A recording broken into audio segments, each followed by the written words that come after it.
শেষ পর্যন্ত ইসরায়েলি আকাশের দখল নিল শহীদ খামেনির ইরান। তেল আবিব, হাইফা সহ ইসরায়েলের গুরুত্বপূর্ণ শহর ও স্থাপনায় আছড়ে পড়ছে ইরানি মিসাইল আর ভয়ঙ্কর সব ড্রোন। তবে ইন্টারসেপ্টরের সংকটের কারণে কোনো আঘাতকেই সেভাবে প্রতিহত করতে পারছে না ইসরায়েল।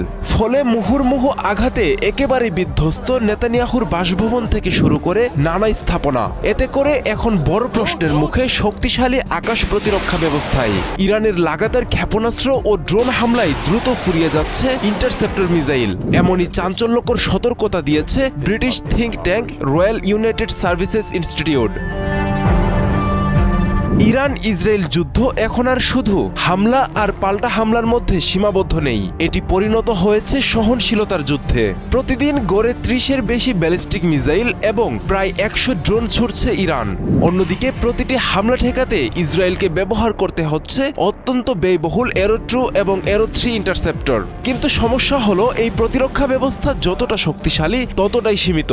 সামরিক বিশ্লেষকরা বলছেন বর্তমান গতিতে চলতে থাকলে মাত্র কয়েকদিনের মধ্যেই ইসরায়েলের এরো মিসাইল ফুরিয়ে যেতে পারে। শুধু তাই নয়, আমেরিকার থার্ড মিসাইল ভান্ডারও দ্রুত কমছে। যুদ্ধ শুরুর প্রথম ১৬ দিনেই ব্যবহার হয়েছে ১১,০০০-এর বেশি ইন্টারসেপ্টর মিসাইল। খরচ হয়েছে প্রায় $২৬ বিলিয়ন।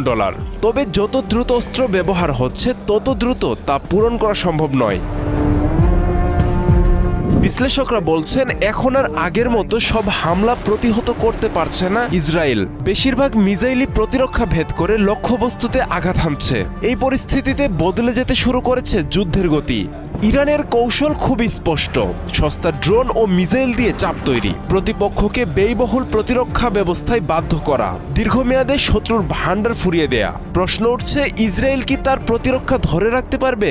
এরো 3 বা থার্ড তৈরি করা কোনো সহজ কাজ নয়। প্রতিটি মিসাইল বানাতে সময় লাগে মাসের পর মাস। প্রয়োজন উন্নত প্রযুক্তি ও বিশেষ উপাদান। অর্থাৎ এখন যা ফুরিয়ে যাচ্ছে তা দ্রুত ফিরে পাওয়া সম্ভব নয়। এই বাস্তবতাই হয়তো নতুন এক দিক দেখাচ্ছে। আমেরিকা ইতোমধ্যে যুদ্ধ থামাতে কূটনৈতিক আলোচনার ইঙ্গিত দিয়েছে। কারণ স্পষ্ট, যুদ্ধ চালিয়ে যাওয়ার মতো পর্যাপ্ত প্রতিরক্ষা ভান্ডার নেই। অন্যদিকে ইরান এখন কৌশলগতভাবে শক্ত অবস্থানে। ইরানের সস্তা কিন্তু কার্যকর কৌশলের সামনে দামি প্রতিরক্ষা ব্যবস্থাই এখন ব্যাপক চাপে। আজকের বাস্তবতায় ইন্টারসেপ্টর সংকটই নির্ধারণ করতে পারে এই যুদ্ধের ভবিষ্যৎ। আব্দুল্লাহ আল মারুফ, ৭১।